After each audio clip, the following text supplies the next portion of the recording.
Wrestling fans, are you ready?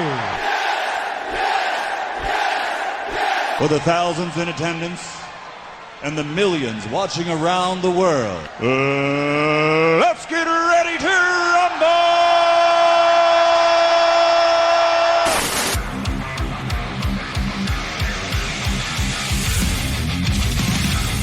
And now, please welcome at this time your hosts, Graham GSM Matthews and RJ Marceau. You're listening to the next era of wrestling radio. This is WrestleRant Radio.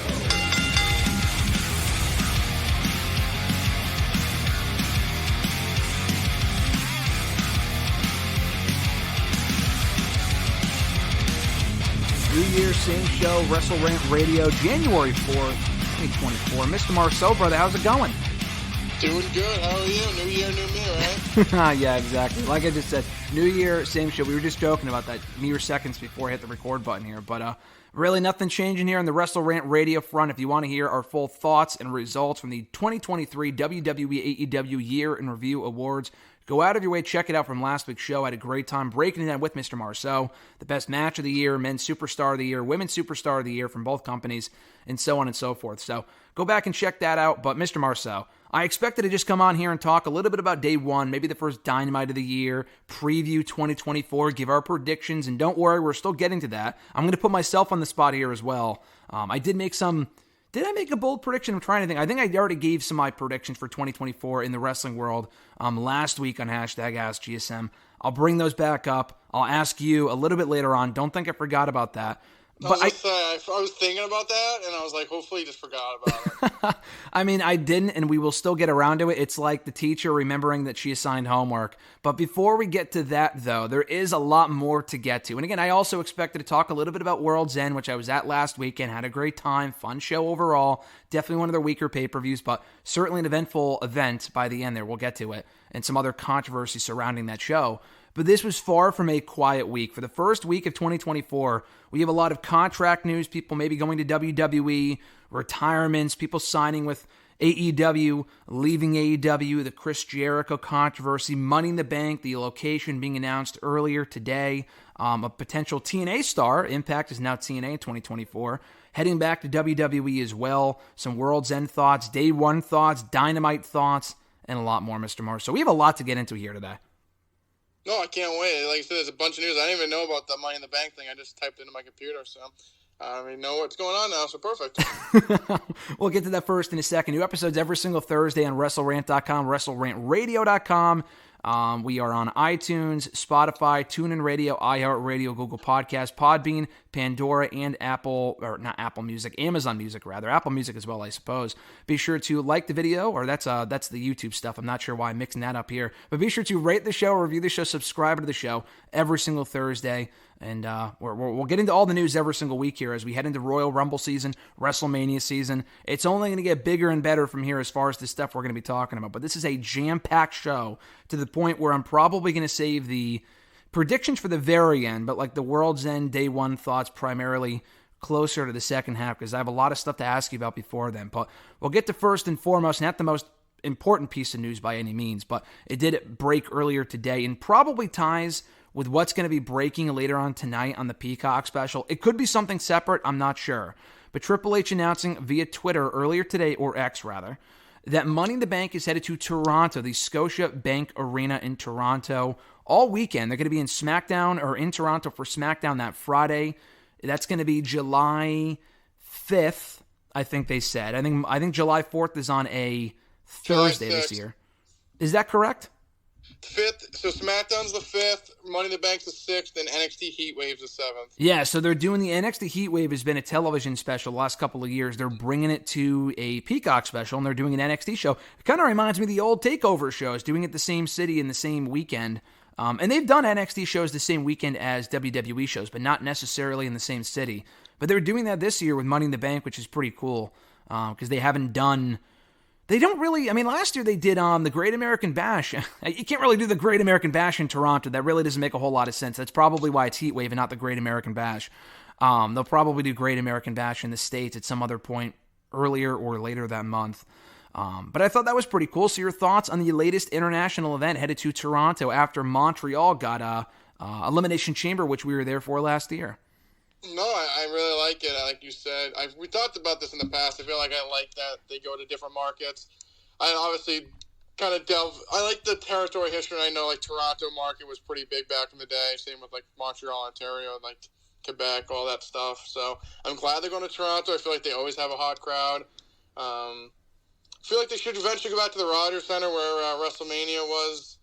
But 18? Like the Scotiabank Arena, I feel like that should be a good show. And like I said, a full weekend of festivities should be good. Honestly, I feel like that being announced, I'm more curious what they do with Forbidden Door. I feel like they've had it in Toronto the last few years around the same time frame. So I wonder if they're going to change venues this year. Yeah, so you're talking about WrestleMania 18, right? In the Roger Dome or whatever? WrestleMania 18, yeah. Okay, yeah. No, they haven't been there since then, I believe. No, I think they did Forbidden Door. The first one was in Chicago at the All-State Arena, I believe. I have it pulled up right here. First one was United Center, last year was Scotiabank. For some reason, I thought it was always international. I know, I think I've heard something that's like easier for the Japanese talent to get like visas in Canada than there's United States. So. Interesting. I did not know that. I mean, that would make sense. They are going to Toronto, not Toronto specifically. I know AEW not too long ago announced the whole Canadian tour for they already announced their Canadian dates through the summer. So I don't think they're doing Forbidden Door there. I mean, I could check up on that. I don't think they are, but I know they're doing a lot of shows there next year, probably not including Forbidden Door. Money in the Bank taking that spot instead. It was around the same time. You are correct. They did Forbidden Door in late June last year, and this is early July, so it's really not that far off. Same arena, getting another wrestling show from a different company about a year later. But Money in the Bank, dude, it's cool to see because Money in the Bank has been one of their really big five pay-per-views for the past decade plus. I mean, going back to the Punk match in 2011. But the last 3 years, in 2021 it was kind of embarrassing, or I'm sorry, 2022. 2021, it was their first pay-per-view back on the road, and that was in Texas. I remember that. 2022, bit of an embarrassing situation before business really started picking up. That was the last pay-per-view, interestingly, under the Vince McMahon banner. They announced it for Allegiant Stadium in Vegas and ended up bumping it to the MGM Arena instead, or whatever arena it was in Vegas. They had to downsize because they weren't selling enough tickets for the arena show, and that was still a great show. And then last year, it was in London. So pretty cool that they're still taking Money in the Bank on the road to a different part of the world, this time in Toronto. They're not doing Elimination Chamber in Toronto or Canada this year, so Canada's still getting another show this year, it's not Elimination Chamber, but Money in the Bank is probably the next best thing, so I think that's pretty cool. Do you think that's the announcement that Triple H was teasing for the WWE 2024 preview special coming on tonight at Peacock? I think it is, because I know people, it wasn't a report, let me make that clear. It was fan speculation, or at least even just desires. I don't know if anyone actually thought this would be the case, but there were rumblings going around yesterday. Oh, what if it has something to do with TNA? Like a working agreement between the two companies, which sounds crazy, but honestly, TNA now is on their streaming service, is on something owned by Endeavor. It's called TNA Plus or whatever, but it's owned by Endeavor, which is interesting. And now they're calling their pay-per-views premium live events, which I'm not really sure why the fuck they would call it that. Even AEW just calls their shows pay-per-views. If you want to call them premium live events, that's fine. That seems like a WWE term, so I'm not really sure why they're calling it that unless they were working with them. I'm not saying they are, but I'm not saying it's impossible either. I don't think that's what the announcement is. PW Insider kind of threw some water on that idea, and that's probably not what it's going to be. But I assume it's the Money in the Bank thing, right? And they just announced it early. I mean, what are your thoughts? Yeah, I feel like well, it probably is the Money in the Bank thing. I don't know why they announced it earlier, if that was going to be the moment. Like, so not everyone's on Twitter, so maybe that's why they're going to do it on the special later as well. But it could be like you said, I doubt it's the TNA thing. I know they're under this, like you said. I know they're on the same platform that Endeavor owns. Maybe, if anything, I feel like we'd get probably more at the Rumble if we're going to have some kind of alignment. I don't know. I feel like it's just the Money in the Bank thing and people overthinking it, but anything's possible, I guess. Yeah, I think it'd be cool. It depends what it is, because I had heard rumors, the reports of WWE not wanting to work with companies in 2024. We'll get to predictions a little bit later on, but I know they wanted to work with, maybe it was Stardom, it was a Japanese company, not New Japan. I forgot. I don't remember if it was Well, Stardom. NXT's working with All Japan. NXT's working with All Japan. I know that. But I had thought I had seen... Maybe that's what I was thinking of. Maybe I thought I was thinking of something else, that they were working with a women's wrestling company in Japan, or they wanted to, or not are currently, but maybe wanted to. I'm not exactly sure. They got to be careful, though, because WWE has worked with other indie promotions in the past, and All Japan isn't an indie promotion, but and it's not really... For WWE, like, I guess it is mutually beneficial to a degree. Like, you got their stuff on the network and later on Peacock, but it's not like we're seeing that talent on the show. I mean, with indie companies, it is what it is. Like, they worked with Evolve back in the day, and a lot of those people ended up getting signed. A lot of them ended up getting released, but a lot of them did end up getting signed. Austin Theory actually came from Evolve. He was the Evolve champion when he was signed. Johnny Gargano came from Evolve. So it has breeded some stars, Matt Riddle as well, among other people. The TNA thing is interesting. I don't necessarily see that happening myself, but I also wouldn't completely count that out as a possibility. I know they had Mickie James in the Rumble. I think the only reason why they did that 2 years ago with her as the Impact champion, the Knockouts champion, was because they needed women for that Rumble, not because they wanted to break down the Forbidden Door, although I think that would be the next step as far as surprise Rumble entrance. Bringing back someone from the 80s, 90s, 2000s is cool and all. We've seen it a million times. Like last year we got Booker T. Okay, we've been there, done that. Like, it was a nice moment, but if you really want to surprise people, then you got to find the right person too, because at the Rumble, for example, you have more hardcore fans. Like, if Okada were to come out, for example, like Alexis's dad, or maybe your dad, obviously, would have no fucking clue who Okada is. But I think if they got a big enough reaction in the arena, depending on who it is, then I think they would probably take notice of that person, at least in my opinion, if they were there to impress her. Maybe not to come into WWE, but to do a working arrangement or something. So I know I said a lot there, but like, what would your thoughts be on WWE doing more with other promotions in 2024? Is it a good idea, or should these companies be more careful about maybe working with WWE? I feel like it's like a catch-22 for most of these companies. Like you said, I feel like it gets them on a bigger platform, but like you said, especially with Evolve, like, they took pretty much all their talent and then they kind of went out of business. Yeah. So, I mean, I think it has to kind of work with both. I mean, like last year when Impact was working with AEW, I feel like they really didn't get any benefit out of it. It was more for AEW. Like, AEW was getting all their stars and stuff like that. I feel like it should be beneficial for both parties. So, not sure exactly where you get there, but I think if you're going to do a partnership, you would want it like to pay off 50-50, or at least a little, get some kind of like rub out of it. I feel like most of these big companies just use these smaller companies, use their talent, but then they kind of get the rub out of it, and the small company really doesn't get anything. Yeah, exactly. I mean, it really has to come down to what are they getting out of it, and is it mutually beneficial? That's why WWE in the past, for anyone wondering, why we haven't seen a WWE... I mean, nowadays TNA isn't really on the same level as WWE by any means, but in the past or even in recent years, why we haven't seen a super show with WWE and AEW? Because WWE doesn't get anything out of it. And like, I guarantee you when they had done, I thought it was cool, but when they did the Jericho podcast on the network or on Peacock a few years ago with Steve Austin and Jericho, I mean, it was kind of one-sided. Like, they got Jericho on Peacock, and I thought that was cool, but a lot of people probably found out what AEW was through that interview. They probably had no idea what AEW was. And there's a lot of people in the WWE bubble. I think, maybe not necessarily you and I, but I think a lot of people underestimate. There's a lot of people who only watch WWE and have either no fucking clue. Like, it's not that they choose to not watch AEW. They probably don't even know it exists because they're not on the internet. They're not on wrestling Twitter or wrestling TikTok or whatever, looking up shit on YouTube. They probably just watch Raw and SmackDown.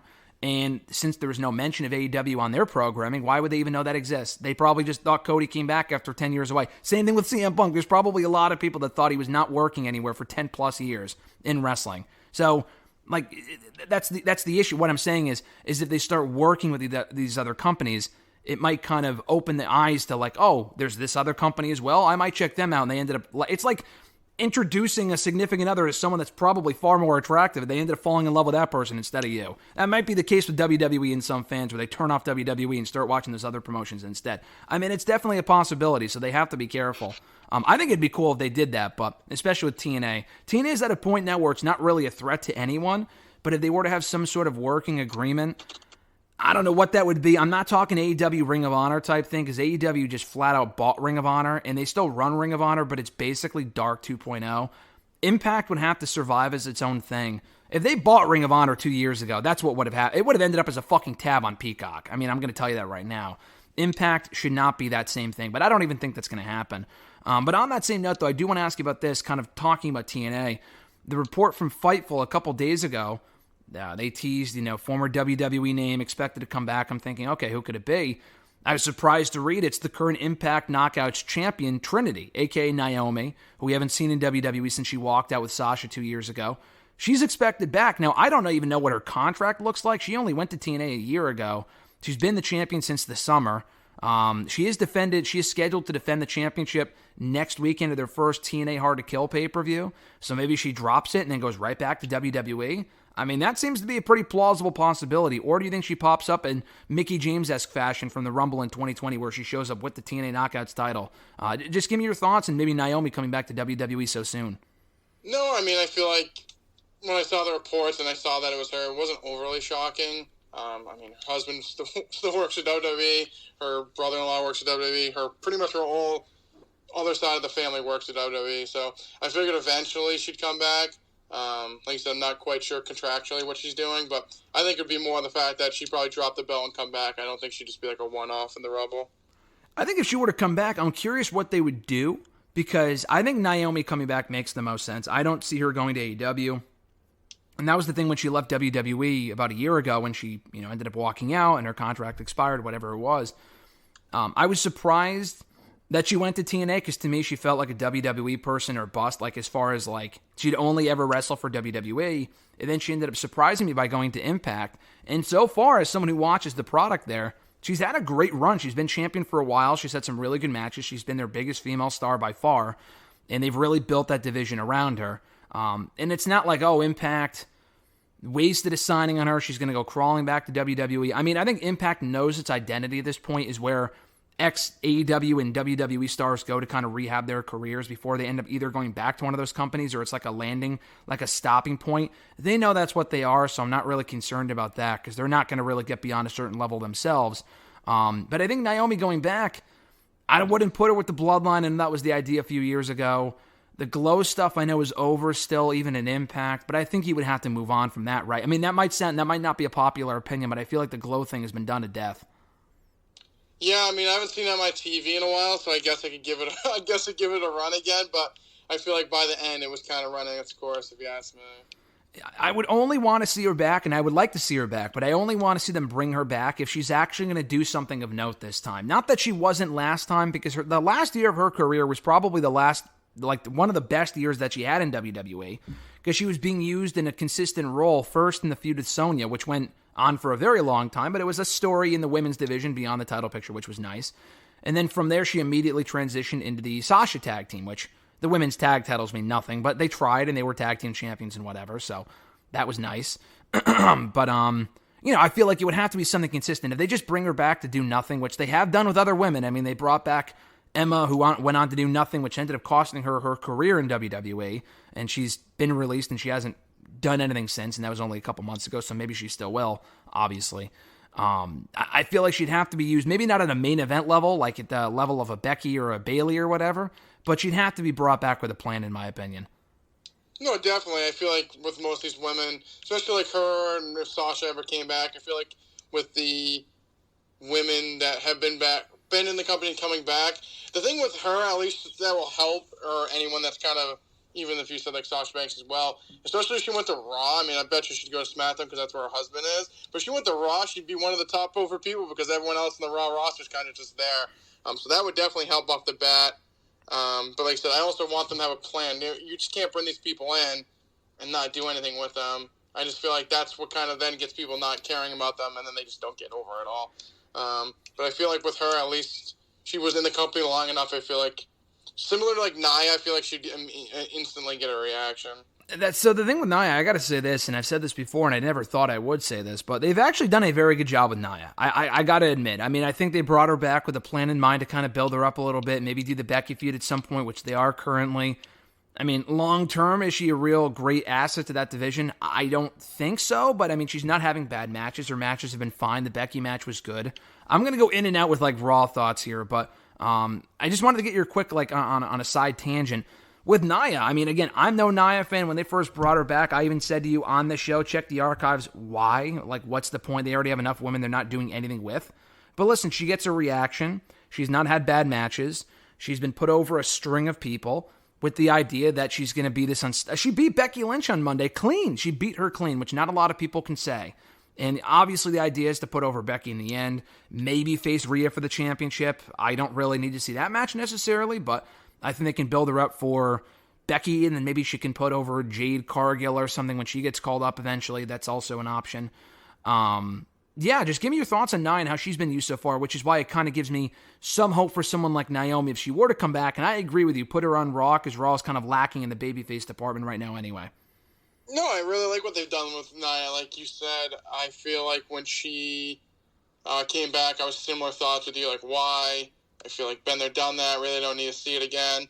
But then just looking at the landscape just in a vacuum, I mean, like you said, she gets a reaction. She looks a lot better than she did when she left. I think that's a positive. I feel like in-ring wise, she's looked well. Like I said, they booked her extremely well. Beat Becky on Raw. Feel like, like you said, they can build her up again. I would just do her and Rhea probably at the Perth show. I mean, I don't think Rhea will lose, but I mean, I feel like that'd be a perfect opponent for her there. Yeah, Rhea would be like the babyface kind of. Yeah, it makes sense actually. So that makes sense because Rhea would be the babyface. Now he's just the monster heel. But no, I like I said, I feel like her booking is what those other people should look at and be like, what was she doing before? What they do with her now? Clearly, they had a plan. So, like you said, I think the plan's always the most important part because if you don't have a plan for these people, they'll just sit in the fucking catering and do nothing. But for what they've done with Nia, I feel like it might also help with her that she's on Raw. No one else is really over, so she I feel like that also does help. If she was on SmackDown, I don't know if I feel like it'd probably be similar, but at least on Raw, like besides Rhea and Becky, like she's the next highest person on care meter from people, even if they're booing her. So, but I think as a booking, they've done her extremely well. I think they have. I think she's had a decent run so far. We'll see how it ends up shaking out as far as what they do with her beyond the Becky stuff and the Rhea stuff. Is she just on the show again as she was a few years ago? Because everyone kind of has a shelf life storyline-wise as far as creatively. And, maybe hers is a bit shorter than most. But, so far so good. I can't really complain too much as far as her presence on the program. You mentioned Sasha Banks, that we got to talk about her. Mercedes Mone, another big name in the news this week. Where is she going? And she's been a hot topic of conversation for the past month now. I mean, really since she left back in May of 2022. But specifically over the past month or two.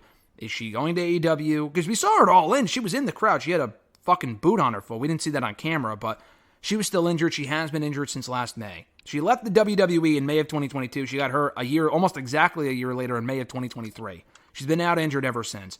She's either cleared now or is soon to be cleared very, very soon. We saw her training in the ring about a month or two ago. She put up the video on her socials and on YouTube. So she's due back any day now. Honestly, there's three options. There's not even just two options. She either goes to AEW, where she is expected imminently by WWE sources. There were said to be talks between her and WWE. And we even talked about it. I expected her back in WWE a few weeks ago because it would seem to make sense to kind of bring her in to incorporate her into the Bayley storyline. Her and Bayley against Damage Control makes sense. And we could still see her in WWE with the Rumble right around the corner. Let's not discount that possibility. There's those two things. The third option, not as likely, I understand, but we have to mention it. TNA is another possibility for two reasons. One, one of her best friends, Trinity, is there.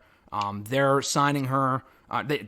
She's already there. I mean, obviously, she seems like she's on her way out, reportedly. But, she could join her for a one-off match or an appearance or something at their Hard to Kill pay-per-view. That was my second point. They're promising one of the biggest signings, I don't know if of all time. That sounds like kind of, hyperbole, but they're promising a massive signing for their Hard to Kill pay-per-view next weekend. So if it's TNA where she's ending up, we would find out next weekend. If she's not on that show, then she's not going to TNA. Do they have it in their budget to bring in Sasha Banks? Probably not.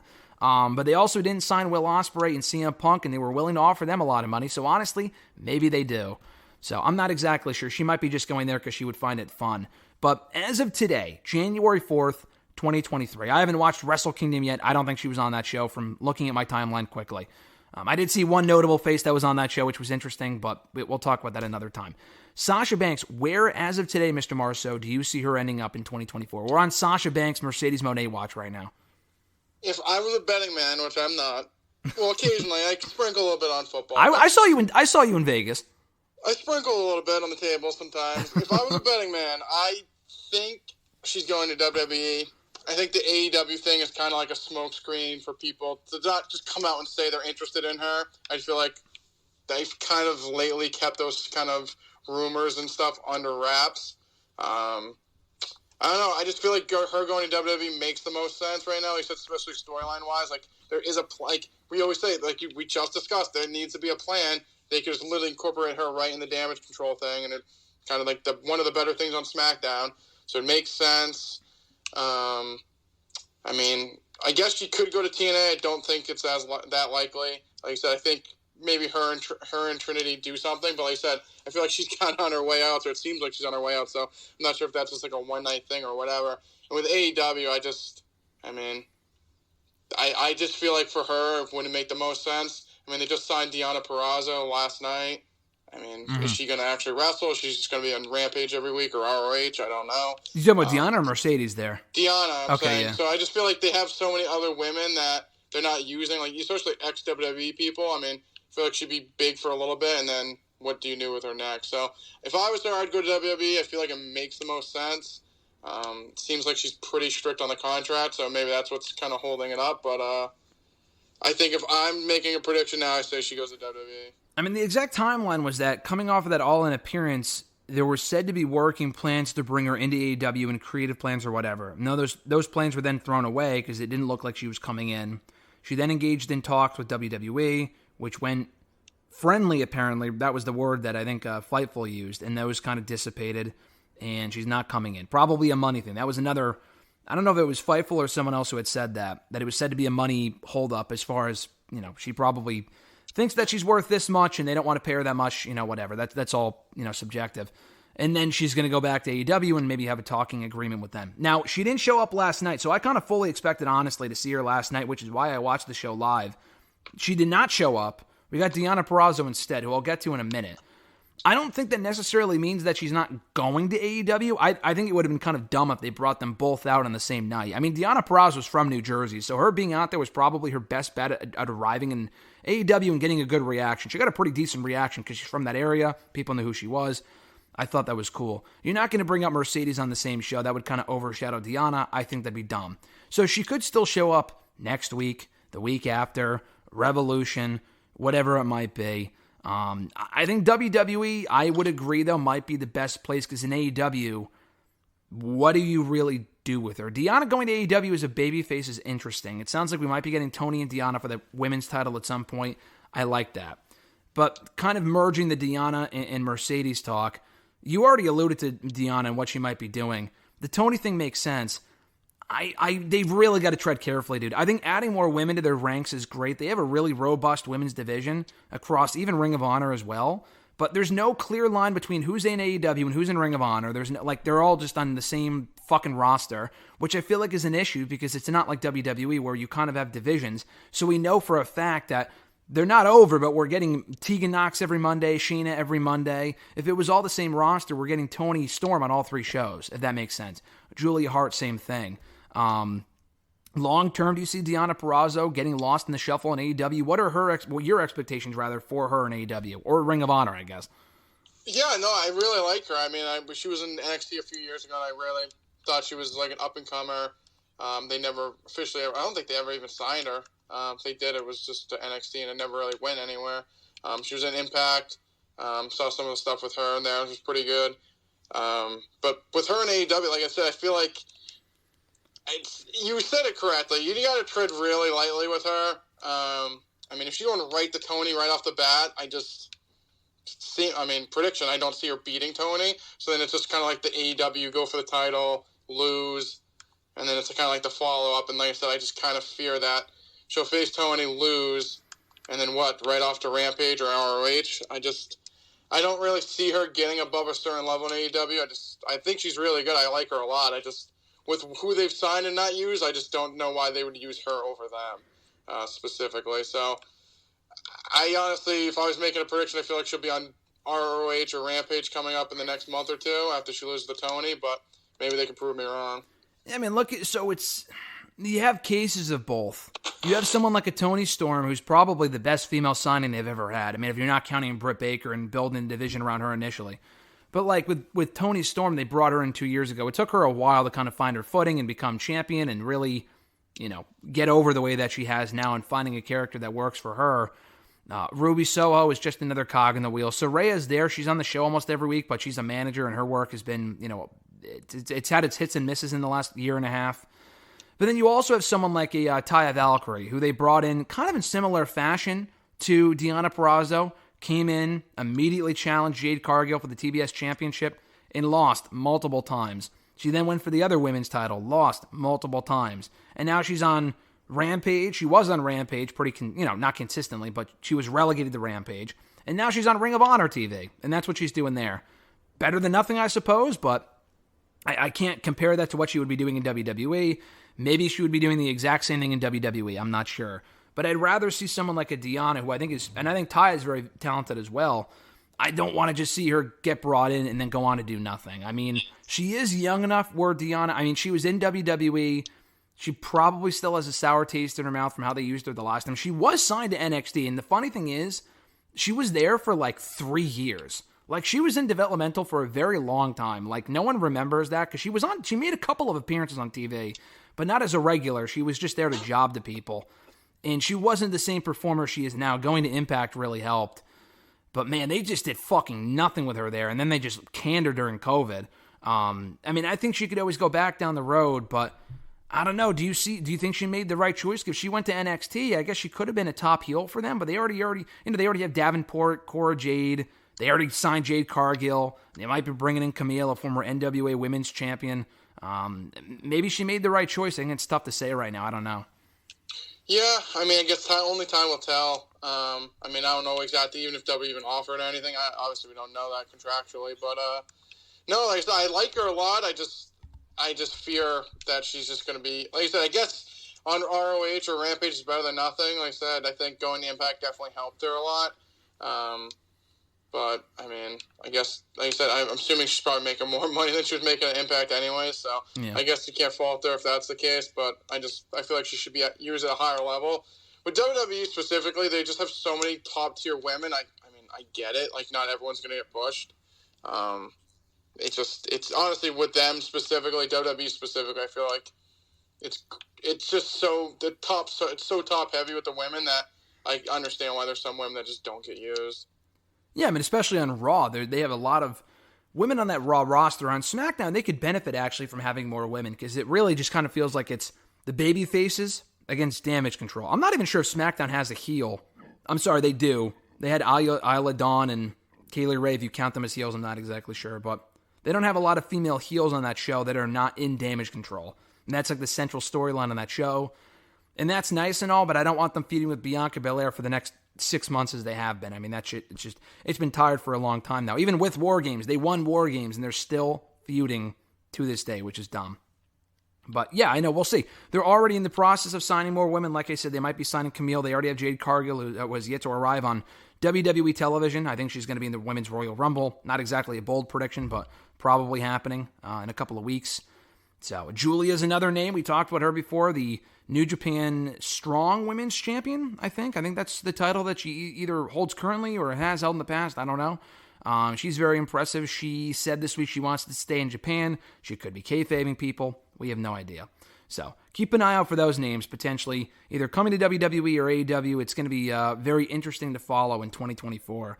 A couple more things here, Mr. Marceau. Another news item from Saturday, which was a very big news day in the world of wrestling. Kevin Dunn, after 30 plus years with WWE, maybe 40, retiring from the company. Now, he's been with WWE for a very long time. I don't know if he's the company's longest tenured person. I know Howard Finkel was for a very long time. He obviously passed a few years ago. That might make Kevin Dunn the longest tenured employee in WWE history. I could be wrong about that. But his story is pretty well documented as far as saving the tapes from the fire and The McMahon family was indebted to him as a result of that. Job for life, blah, blah, blah. He's been their head of production for a very long time now. You don't see him on WWE TV, but you've certainly seen what he's capable of with the fucking camera shakes and stuff. Not to say everything that has Kevin Dunn's fingerprints on it is bad. He just gets a lot of shit for the bad stuff, and understandably so. He gets a bad rap, probably for the justified reasons.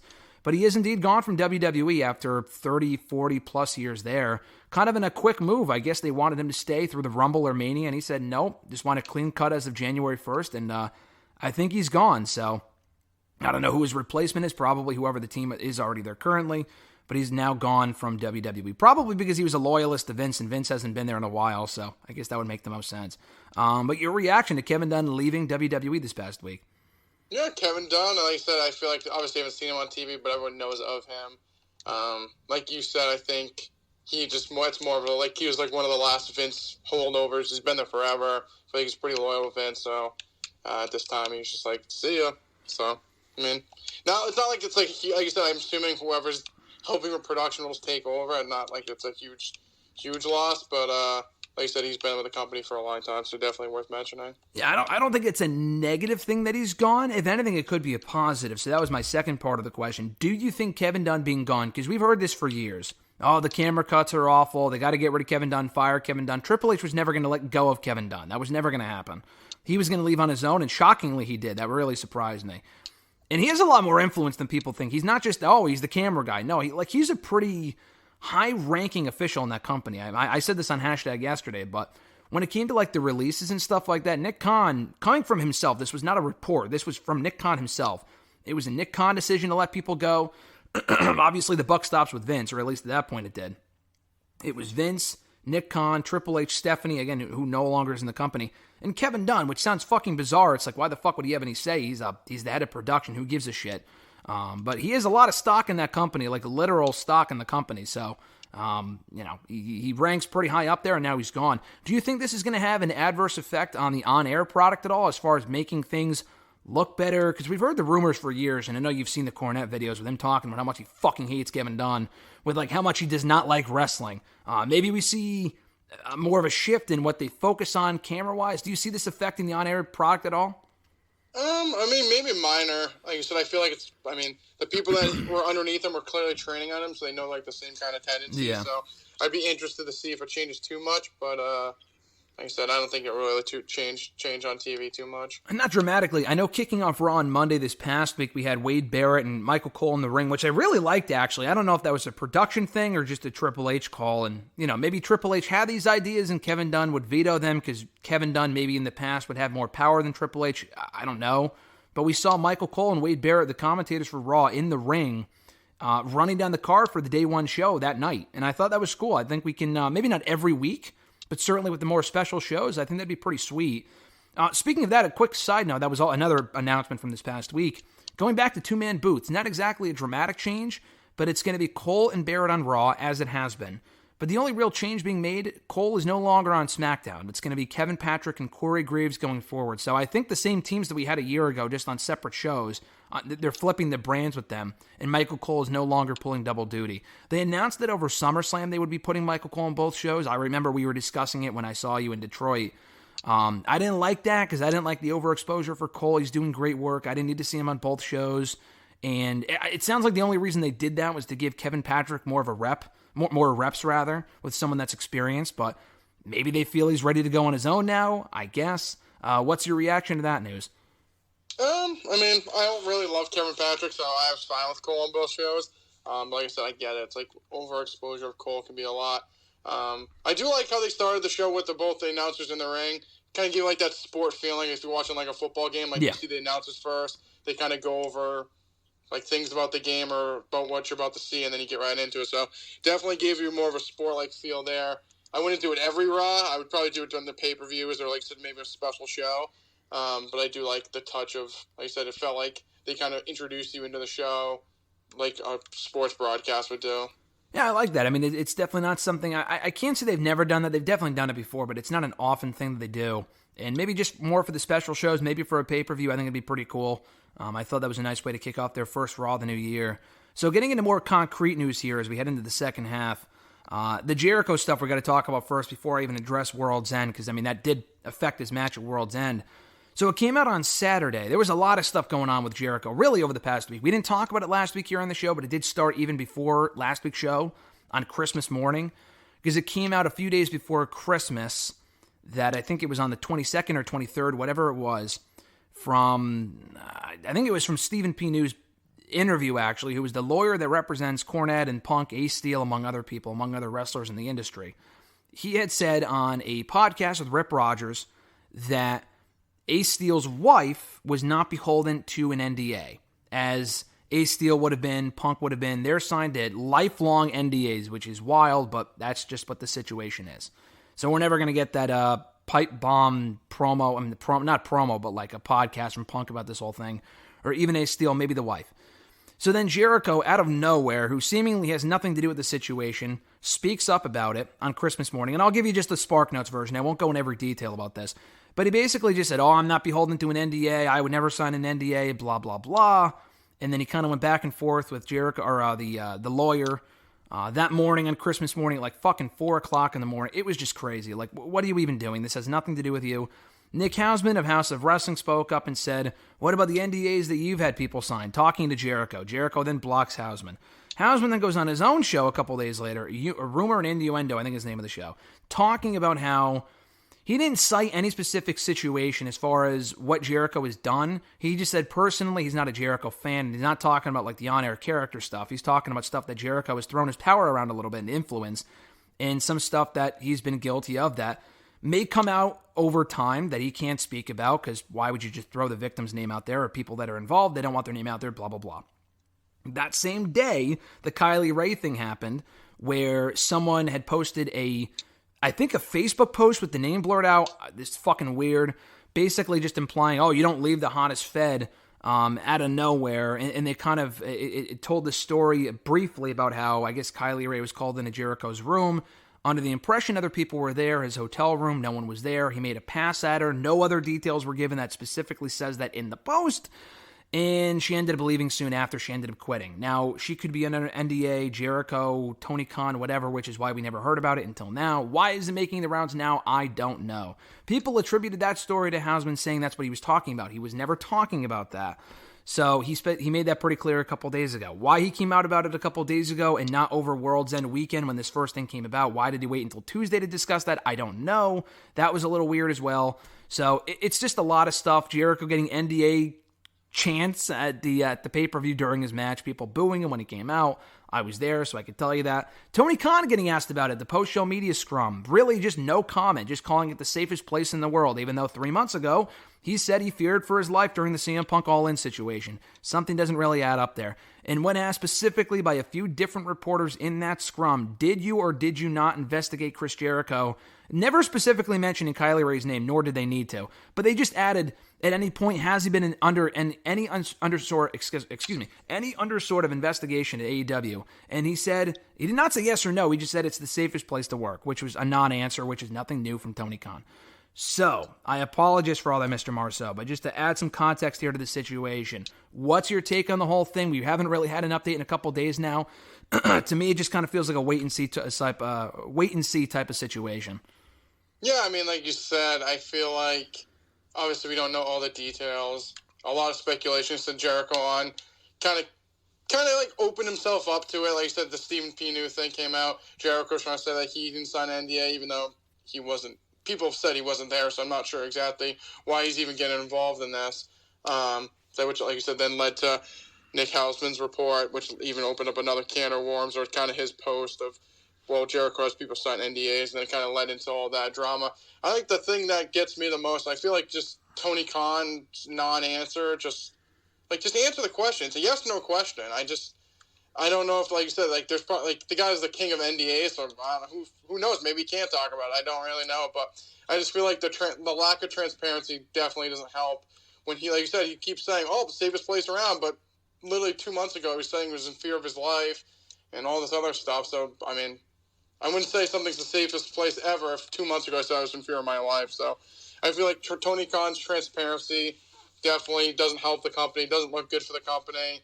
I mean, people just keeps kind of fueling people's fire of saying, like, Tony's not a good boss, and he just kind of, the place sounds like it's a shit show because, I mean, told Andrade not to punch Sammy Guevara. He did it the same night. Nothing ever came out of it. Yep. I mean, he was suspended, but he got paid. Okay, who cares? Like, I don't know. I just feel like it just kind of goes to all, like, the rumors of Tony just being a bad leader and just doesn't look good on the company. And I just feel like he needs to be more transparent with people because the more that comes out, the more it looks bad on him and the company itself.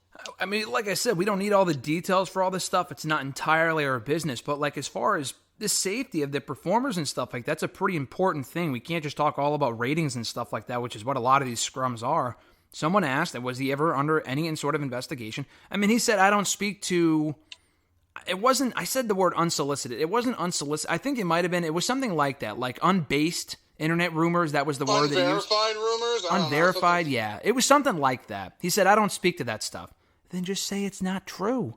Just say it's not true. Why not just have him come out or have Jericho issue a statement saying none of that ever happened? And if he isn't, I mean, my takeaway from being there and listening to what Tony Khan said, first of all, as you know, the hat and glasses thing was fucking embarrassing. I mean, come on. I mean, take your shit off, look like a professional. This is a very serious situation. I know he probably didn't, he had to have, he's looking through the glasses. I mean, you don't forget that you have glasses on. Give me a break. When discussing a situation like this.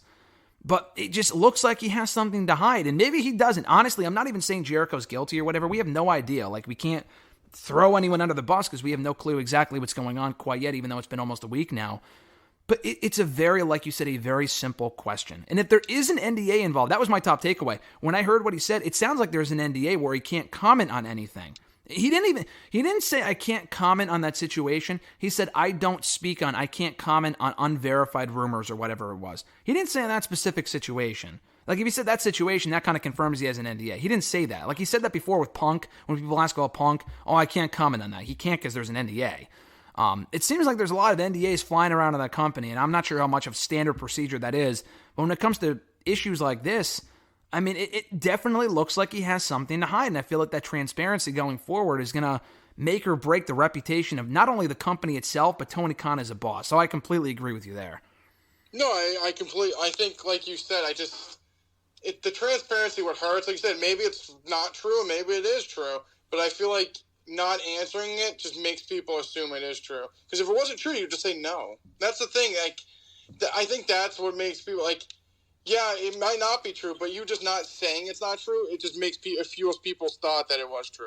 Yeah, if it wasn't true, you just say it. He never said that specific situation never happened or it's not true. He didn't say, I spoke to Chris about it. Like, that's a pretty concerning thing. There's a good chance that it never happened at all and nothing alike that never even happened. But what I neglected to mention earlier, I forgot, was that not only did the Kylie Ray stuff come out, I mean, that could be anything. Anyone could have posted that. Honestly, I would say it seems like it's not really that true. If someone had just said that, who the fuck knows? It's been years. What really got people talking was Kylie Ray responding to it with a heart emoji. She later deleted it, I believe. But, like, why would she have done that? Did she misspeak, quote unquote? I mean, it was a text and it was an emoji. I mean, that doesn't really say anything. That doesn't confirm it, but it doesn't deny it either. Why would she write that? It seemed very strange. She should probably be asked about it. I don't know. It didn't sound like there was any looking into it. Making it sound like, Jericho would never do anything. Like, he didn't even say that, obviously, but that's what it sounded like to me. Like, Jericho would never do anything like that, so why would we even bother looking into it? I mean, even if it sounds ridiculous, you should probably just verify, hey, Kylie Ray, what happened here? Why did you do that? Like, is there anything to this? We discuss this? And if Tony Khan knows about what happened and he just specifically didn't say anything to save Jericho's ass or his company's ass, that's a massive issue that could end up coming out and really do a lot of damage if that ends up becoming true. But I guess we'll find out in due time, right? Yeah, definitely. It's concerning. I mean, again, I can't really speak too much to it right now because we don't really have all the details. Excuse me. I'm just kind of going off of what we've seen, what we've heard, and his response to me was the biggest takeaway. I mean, no party comes out of this looking good, really. Like, why did Kylie Ray respond but then delete it? What was that about? She needs to kind of verify that. And again, if it's not true, if that didn't happen, again, her mental health and stuff is like her own thing. Like, not to drag her into this, but like, why would she have responded to it? She should probably come out and say that never happened. If it didn't happen, but if it did happen, then they need to investigate it further or something along those lines. Maybe not every detail is true. Maybe there's some semblance of truth to it. She's obviously got her own stuff going. I think she just either had a kid or is in the process of being pregnant, I'm not sure. I mean, that makes it sound like she's going to get pregnant. No, she already was pregnant, I believe. I'd have to go look that up. But, yeah, they would need to look into that further and just make sure that nothing actually here is the issue. And if it's a non-story, it's a non-story. But they just need to kind of shut it down. The fact that they haven't done that yet, maybe they just think it's going to go away. Jericho wasn't on the show last night, but I guarantee you, wrestling fans do not have a short memory. They will remember that stuff, and they will continue to boo the guy until it kind of comes out that he was innocent or whatever happened. So, I don't know. It's definitely an interesting situation, and hopefully it gets cleared up soon because it's certainly concerning from all sides as it stands currently. A couple more things here for Mr. Marceau. From World's End, we'll discuss the pay-per-view in a quick second as far as overall thoughts on it. But during that same media scrum, Tony Khan did confirm Andrade is indeed done with the company. His contract expired the next day, December 31st. He's a free agent as of January 1st. He's done with AEW. Fightful came out soon after and reported that I guess there was some sort of a fight between the two sides on Wednesday. Andrade made it clear that he wanted out and that he wasn't re-signing. I don't know if his contract was up on January 1st. Tony Khan made it sound like it was. I don't think this is an early release type thing. Tony Khan made it sound like they're on good terms, but again, he could be lying. Who knows? They left on amicable terms. But Andrade is indeed gone from WWE, or rather from AEW, probably on his way back to WWE. That would have been one of my predictions for this year, that we could see Andrade back in WWE at some point, and that seems to be happening sooner rather than later. So, your thoughts on the Andrade departure from AEW? I'm not surprised. I feel like he had, like I said, we just talked about it earlier, he had some issues with Sammy Guevara, like got suspended, punched him in the face, even though he told Tony he wasn't going to do it and still did it. I just feel like he never really got his footing originally. I mean, he had those matches with Cody, but I don't know, he just seemed like another guy he was in like the faction with. He had a ton of different managers too, like Vicky, Chavo, is his name Alex? Not Alex, the other guy. Jose.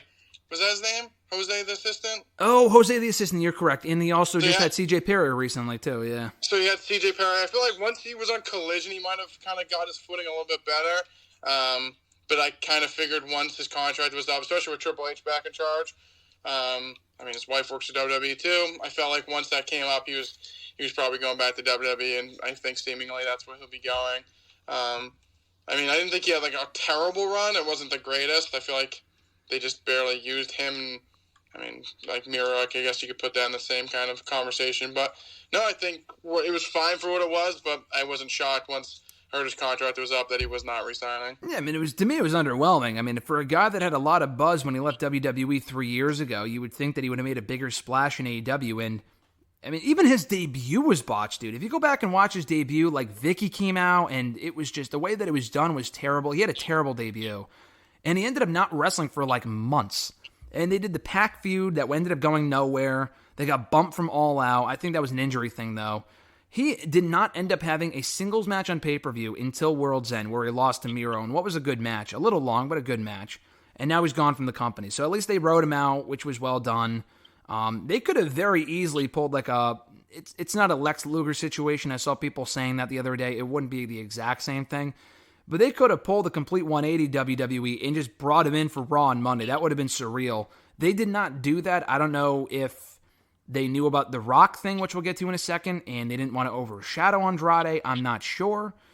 But it seems like it's inevitable that he's on his way back. I know Charlotte's hurt right now, so maybe he wants to stay at home with her for a little while. I'm not sure. But at this point, seeing as how he didn't show up on Monday's Raw, I could see him showing up in the Men's Royal Rumble. I feel like that would make the most sense. Yeah, I think that would make the most sense, and I would probably put him on SmackDown because that's where Charlotte is. Can kind of put him that whole LWO, Santos, whatever the hell's going on right now. There you go. So I disagree with you there. I know Charlotte's on SmackDown. I mean, she's out hurt right now. She's going to be out hurt for a long time. So I don't think you have to put him on SmackDown. I mean, I think you could put him on Raw and then draft him to SmackDown after the draft, or draft Charlotte to Raw, whatever it is, so they're on the same show. I would actually rather keep him out of the LWO stuff. I mean, Carlito getting involved made sense. Dragon Lee is like an ally in there. He's kind of involved. That makes sense. I mean, I don't want to see all of their Latino talent in one angle just because I feel like Santos now has Garza and Carrillo. We haven't really talked about that, but he brought them in as part of his little group. I don't know if it's the new Legado or whatever. That's a thing on SmackDown now. Andrade should probably be a heel. He should probably be doing his own thing. Do you see him having more success this time around? The last time he wasn't a complete failure in WWE. I mean, obviously his NXT run was great overall, and he was United States champion of the main roster for a number of months, but it never really felt like they knew what to do with him overall in WWE, which is why he left a few years ago. But do you see now that Triple H is running things, him having a higher ceiling in that company? Maybe not exactly world champion, but, I don't know, more prominently featured this time around? I think so. Like I said, I feel like, it's not like he had a horrible, I feel like people think that he had a horrible run the first time. Like you said, he was great in NXT, had a couple championship runs on Raw and SmackDown. I think he was just on Raw. So I remember the United States Championship one, definitely. Like you said, I feel like, it could work for Raw. I feel like Raw needs more, good heels. They really don't have anyone, but besides Judgment Day and Drew, the well run's pretty dry there. So, him going on Raw, they have so many over baby faces. I feel like you could fit him right in as a heel. Like you said, Charlotte's going to be out for a while. I guess I didn't think of that. So she doesn't have to go right to SmackDown. They could either draft them both or whatever the hell happens in the draft. But she's not going to be back within probably the year. So he can go to either Raw or SmackDown. It won't totally matter right now. So I think he'll be a heel. I think, honestly, he's probably I think he could be a bigger star than Santos. Okay, interesting. So, I think so. I like Andrade a lot more than Santos. His NXT run alone, I feel like, was great. Obviously, didn't really translate when he went to main roster, but I feel like if I had to put money on anyone to be the big new Latino star, I'd put it all on Andrade. Actually, you really have three. They have a lot of Latino stars, which is great, but you honestly kind of have three options with Dragon Lee, and Dragon Lee's incredible too. He's more of the Rey masked Marvel than obviously Santos or Andrade is. It's interesting you say that. I'm sticking by what I've said in the past. I think Santos has a higher ceiling than Andrade, and I'm not just saying that because Andrade's been there, done that, always washed. He's not washed. The guy's still great. He's obviously older at this point. Santos isn't a spring chicken either. I just feel like Santos, they both have great looks. I just feel like Santos can talk more. He just has a way better promo ability, I think, than Andrade, who can speak English better now than he has in the past, but I just feel like that's the biggest holdup with Andrade. Not that should relegate him to the undercard, not at all. He should still be a big star for them, but I just feel like the lack of promo skills for Andrade has really been what's hindered him in WWE in the past. But then again, if you put him back with a mouthpiece like a Zelina Vega, that might not be an issue. I just also think Andrade is, not that Vince is still there, but he has, better body if you want to go in that direction. And I just looked it up. Andrade is also 5 years younger than Santos Escobar is, which... Andrade's 5 years younger than Santos? Andrade's 34 and Santos is 39. No shit. Is that real? I have it pulled up here. Wow. That's actually... I would honestly think that Andrade was older because I feel like Andrade's been around for a long time. Yeah, wow. Santos turns 40 in April, and Andrade turns 35 in November. That's crazy. WWE really waited to sign Santos until he was 30. He's been in the company for 5 years, really. That's a long time. Wow. So, I would even double down even on it more now. Interesting. Okay. All right. I think both can be great. I don't want to pick, you got to pick one Latino star to go. Not at all. No. I completely agree. I think they're both good. Yeah, no. Interesting. I feel like Andrade is what Triple H really wanted, and then obviously he left, and they kind of turned to Santos. I think they're both great, but I'd put more on Andrade. I like him a lot. That's why I would put him on separate shows even more. An eventual feud would be fucking sick. I think an eventual feud / match between them would be amazing. But you put them on separate programs, I think, and they can both be big stars on their respective shows. They're doing well with Santos right now. I don't think he wins that match tomorrow night to become number one contender of the U.S. title. He shouldn't. It should be Kevin Owens against Logan Paul at the Rumble. Carlito just came back on Tuesday's NXT as part of the LWO six-man tag, so he can cost them the match, and we can finally get Carlito and Santos. A lot of different things you can do there. Last thing on Andrade, though, when he does arrive on TV, Charlotte won't be back for a long time. We know that. But what would you rather see? Because you can't really do both. Would you rather see him back with Zelina Vega, who's on SmackDown, but you can have her switch shows? Because she's not really doing anything now. She's in the LWO, but, and she's over as a babyface. But I think her and Andrade was a fucking money pairing back in the day. Do you put him back with Zelina, or would you rather see something new entirely and put him with Charlotte, his real-life wife, and see what they can do on TV together? I'd rather put him with Zelina. I don't know. I feel like Charlotte's just too big of a star. She just overmatch him. It's like the whole Sable Mark Marrow. I wouldn't put him with Charlotte. I like him with Zelina. I just love her as a babyface. Mm-hmm. I mean, I guess it really totally wouldn't matter. I mean, if she went to Raw, I mean, she's more over than all the women there anyways. I agree with you. I mean, as far as being more over than the women. I just love her as a babyface, but I wouldn't want to turn her heel. That's the thing. Who's Zelina? Yeah, no, I agree. Zelina. I mean, I guess feel like I said, I just also feel like I don't want to see her and Charlotte on TV. It just gives me Mark Mero Sable vibes, and I don't think that needs to I feel like he's better with Zelina. I mean, we wouldn't know unless they try. I mean, I agree with you to an extent with there. My holdup with the pairing of Charlotte and Andrade, and this sounds weird because I know they're actually married in real life, I just don't see the on-screen chemistry between the two. I just feel like that's such a weird fucking pairing character-wise, Andrade and Charlotte. I agree. I mean, we've never seen Charlotte with another male superstar in the show, so it would be something new for her. It would be something different for him. I don't know. I mean, it's not like they're going after mixed tag team titles, and they shouldn't even have that. That'd be a terrible idea.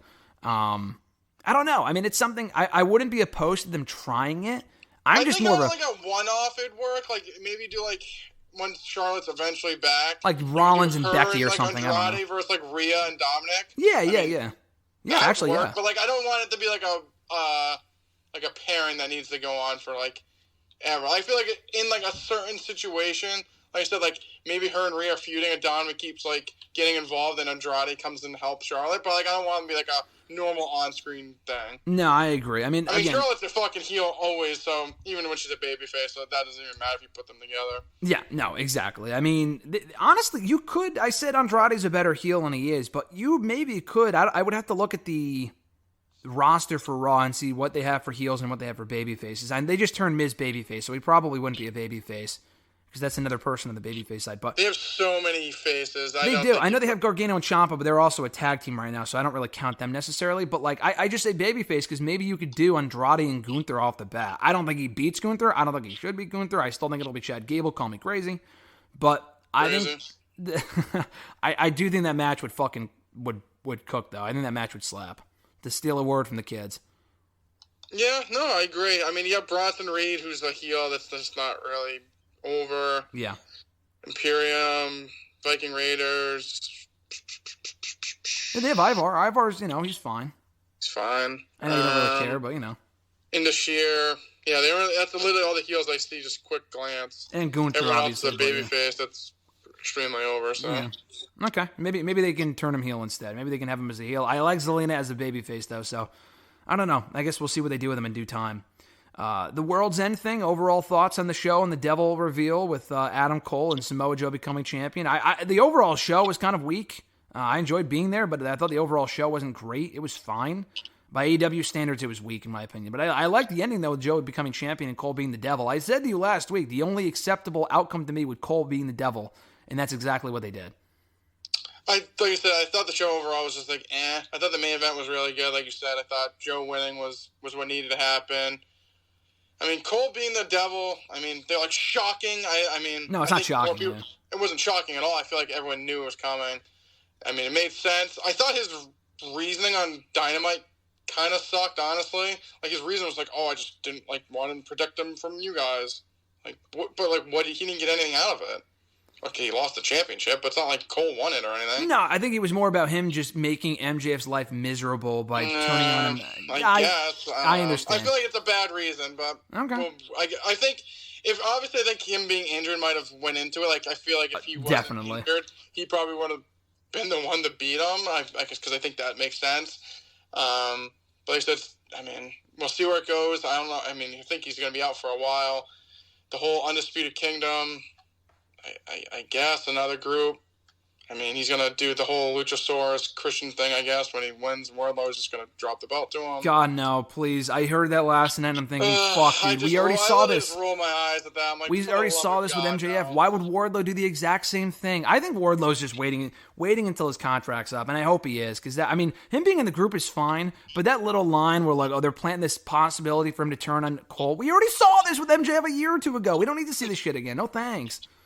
Yeah, it seems like I said, once he said that, I was like, dude, what are we doing here? I like Wardlow a lot. I just feel like they just don't know what to do with him, so they just keep putting him in groups. He's just like the heavy, and then he breaks up, he wins a couple matches, and then he's off TV, and then he gets in another group, and then we move on. I don't know.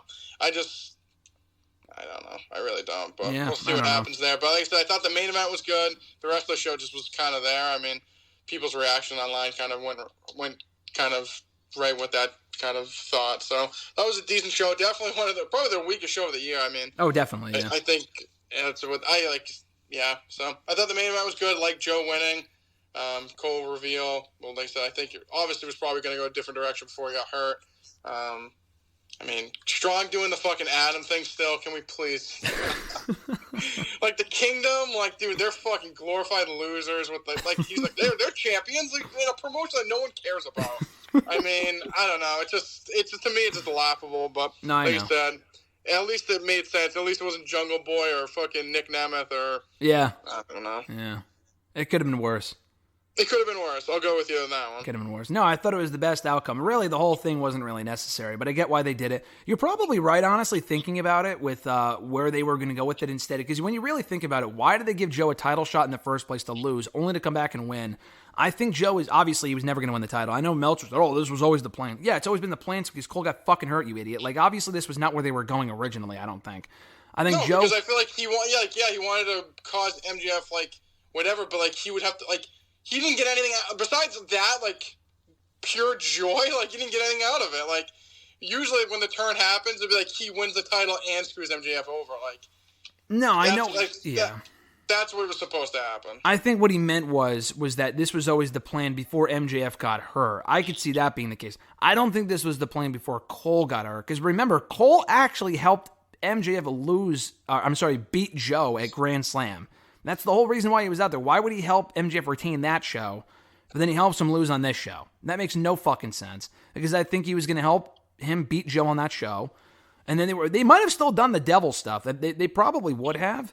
And they might have still they could have done Cole and MJF again at World's End in a rematch from All In. And that's where he turned on him and took the title. I think that would have been more likely. Yeah, that's what I think originally was supposed to happen. Yeah, and they just changed plans. Listen, honestly...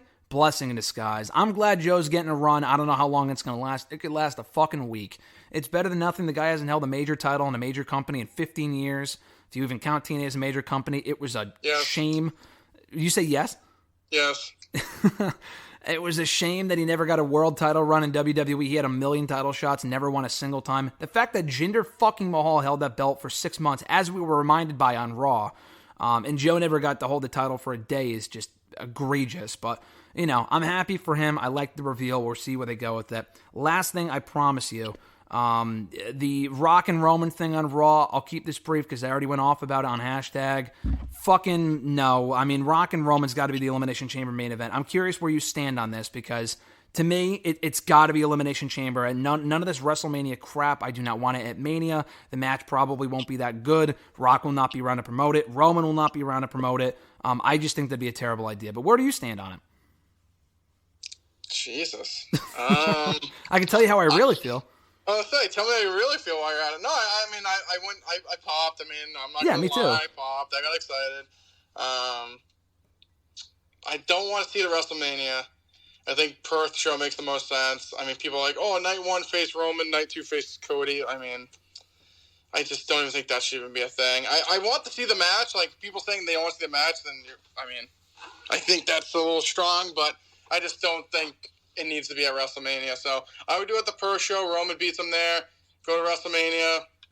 Probably beat Cody. Hopefully loses to Cody, but probably beats Cody. And then he holds the belt for another year. So, I mean, I think I want to see the match. I just, at this point, even on Raw, like, Rock was, like, blown up from a promo. I could only imagine he's going to be in the ring. But I think for, like you said, maybe, like, for the Perth show, it'd be, like, a nice little special match. But I don't want to see it at WrestleMania. So you agree that it's okay to do it on that Elimination Chamber show? Because you got to remember, as you just said, it's in Perth, 70,000 person arena. I know it's not Mania. It's a Mania match. I get it, dude. But guess what? They fucking blew it. They should have done it last year. They could have done it the year before. They fucked themselves. Rock fucked himself. You waited too long. If you want to do it, listen, now you do it on our terms because you're not coming back and messing up our story with Cody Rhodes. And I'm not going to, off myself because Cody Rhodes won't get the match at Mania, but it just makes no sense to me to not do Cody and Roman at Mania and to not have Cody win. I'm done with this bullshit and people saying, then you just wait until next year to do Cody and Roman. No, we're not waiting until 2025.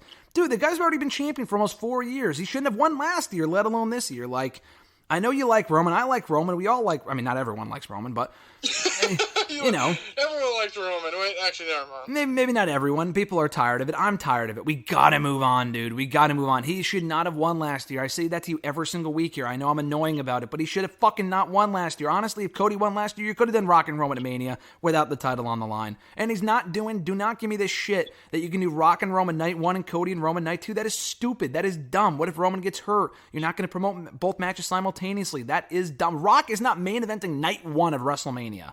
That's like opening the show. He's not doing that. I mean, Chamber makes more sense because he'll be in the central spotlight. He'll get his own little show. They can build it up going into that pay-per-view. Cody can do something else for a couple weeks. If he doesn't win the Rumble, and I don't think he should, he can win the Elimination Chamber, do whatever else he wants. I just think waiting on it and doing it at SummerSlam, someone asked me on Twitter, like, oh, what if they're, it makes no sense to give away Rock and Roman on like a 6-week build. What do you think, Rock's going to show up intermittently over the next year and plant the match? No, they're not planting the seeds for anything. They're planting the seeds, I mean, they are, but not for a match in a year from now. This isn't fucking Sting and Hogan in WCW from 25 years ago. They're going to do the match and get it over with. Rock is not showing up beyond when he has to. The guy could barely show up. He didn't show up for 4 fucking years, and now he shows up and acting like he's been here the whole time. I mean, give me a break. I pop when Rock showed up, but people need to stop with this nonsense, and it needs to happen at WrestleMania. No, it doesn't, dude.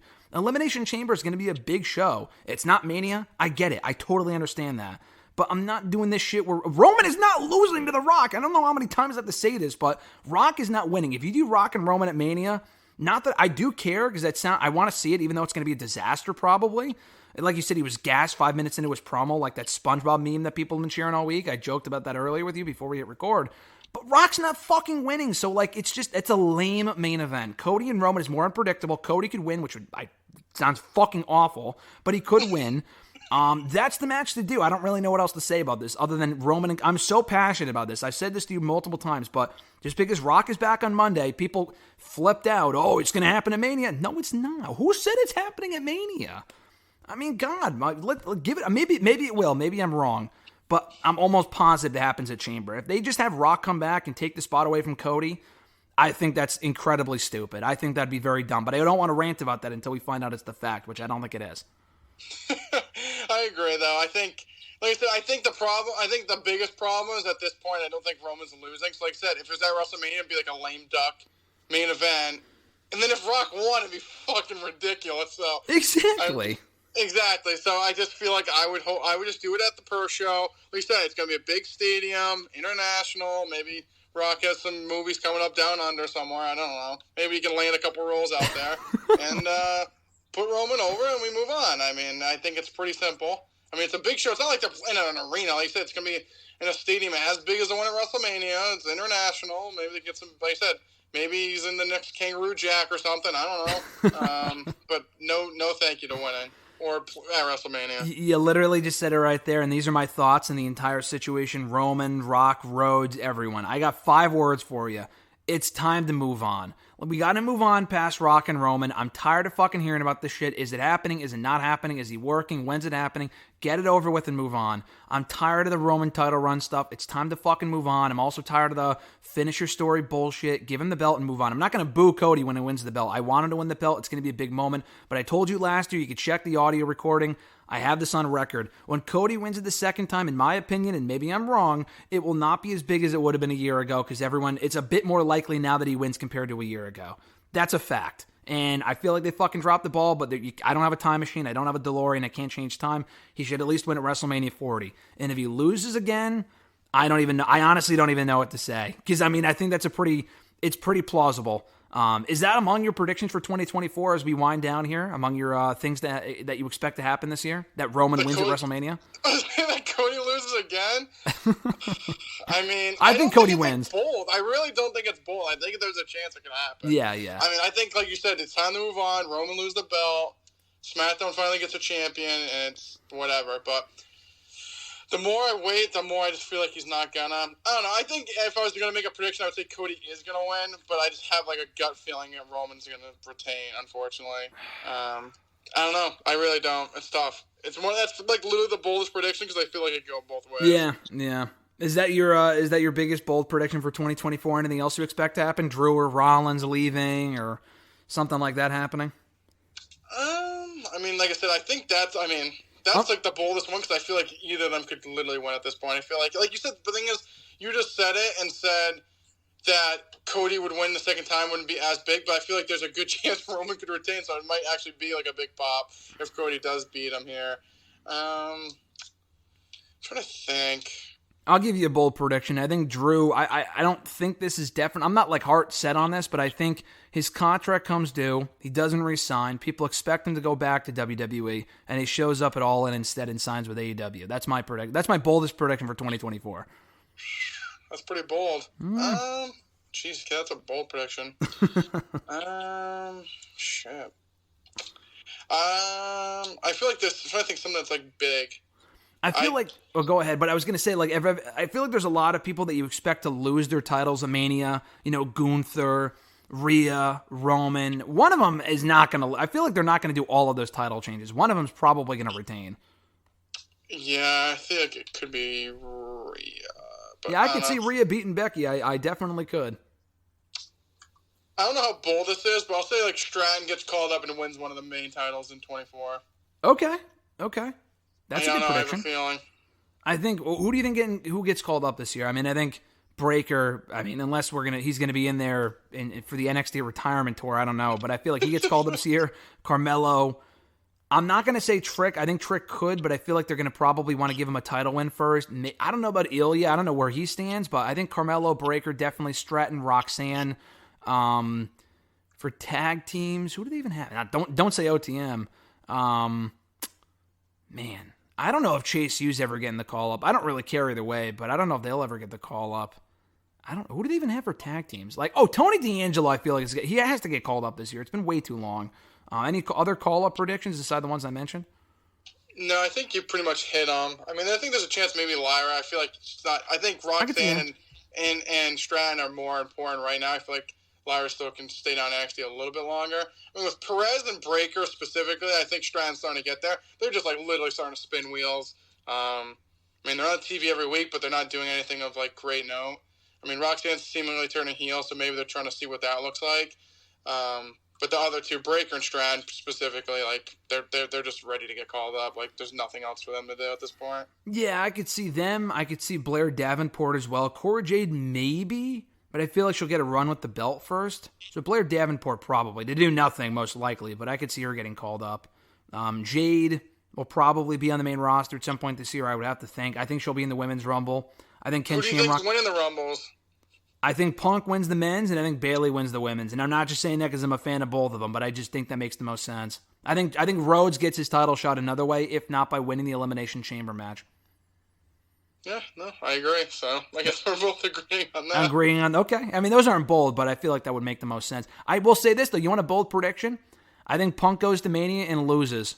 I think Rollins retains and Punk goes heel after that. That's my prediction.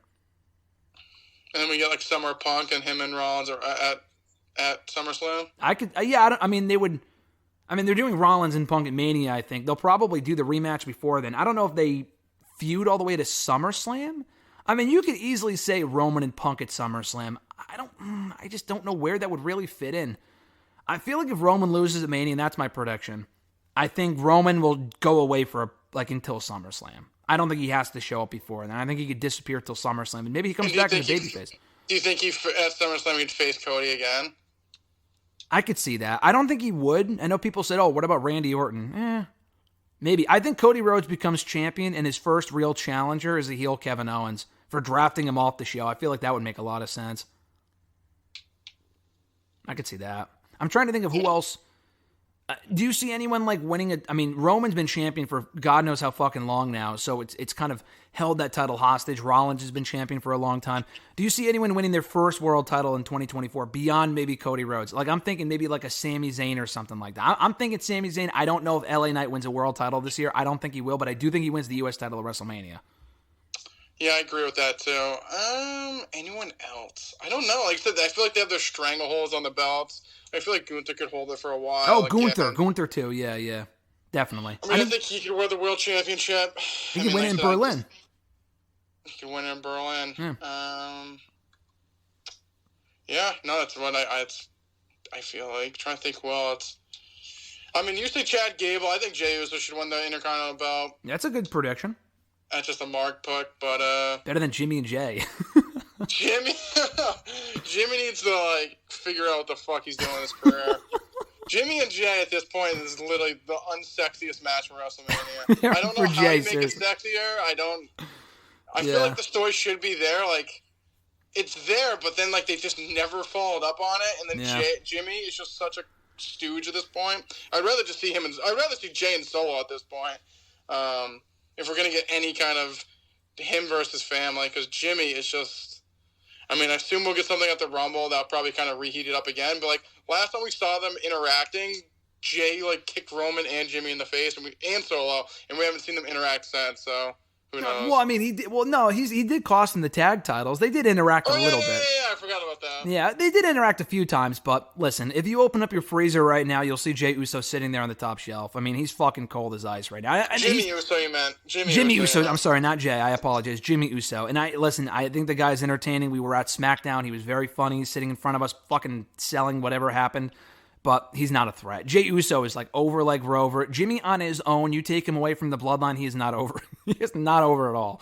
So they got to figure what the fuck's going on there. I don't know what's going on there, but they got to figure it out. It's like other like talent, like I would have never thought Edge would have left to AEW. So I mean that was pretty shocking.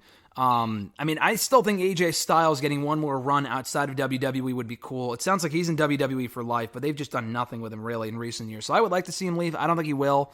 But, like, I could see Ricky Starks coming to WWE this year if his contract allows for it. Malachi Black come on home. Keith Lee, I don't know what his deal looks like, but he's another one I could see leaving. I think Swerve wins the AEW World Championship this year. I think he fucking has to. If he doesn't, that's egregious. That's booking malpractice. But not exactly bold, but those are some things I could see happening this year. No, I think you hit them all well. I don't think anyone else. Like, I think Becky and Seth stay. Yeah. Keith Lee should definitely leave. Jesus Christ. If he can, yeah. Wardlow, same thing. Yep. I'm trying to think who else. Yeah, no one else in the top of my head pops off. Like again, another bold one. Jade Cargill leaving. Who would have ever thought one, her deal was up, and two, that she would leave for WWE because she had everything going for her. So even if someone's like, we're going off of people that have had like underwhelming runs recently in AEW, but we're not even thinking about the people that are doing well that could still leave at the top of their momentum, so to speak. Like we're not thinking about the Jades or like the Britt Bakers. I mean, I don't think Britt leaves, but. You never know. You honestly never know. The last couple of months have been crazy, so Andrade was a shoo-in. I mean, that was bound to happen at some point, but I don't know. Ricky Starks is tag team champion. That doesn't mean he doesn't want to leave at some point. I would keep an eye out for him and other people of that ilk. And same thing from WWE. Someone that's at the top of their game right now could very well go to AEW. I mean, Edge, again, he's not any of those people, but, I thought he would end his career in WWE, and he's back in AEW, so you never know what might happen. But we'll revisit this in a year, Mr. Marceau, and we'll see how we got every single prediction wrong, I'm sure. I don't have a great batting average with this stuff, so we'll revisit it on the first show of 2025. Until then, though, a lot more to discuss next week here on the show. New episodes every single Thursday, WrestleRant.com, WrestleRantRadio.com, iTunes, Spotify, TuneIn Radio, iHeartRadio, Google Podcasts, and Podbean, Amazon Music. Rate the show, review the show, subscribe to the show. Never miss a new episode every single Thursday. Have a great New Year, Mr. Marceau. Happy New Year, and I'll catch your ass. I'll catch your ass next Thursday, Mr. Marceau. See you later. See you, brother. Join Graham, GSM Matthews, and RJ Marceau every Thursday as they run down their weekly wrestling rants, offer expert analysis, host exclusive interviews, and more. Subscribe today on all your favorite podcast platforms and never miss an episode of WrestleRant Radio.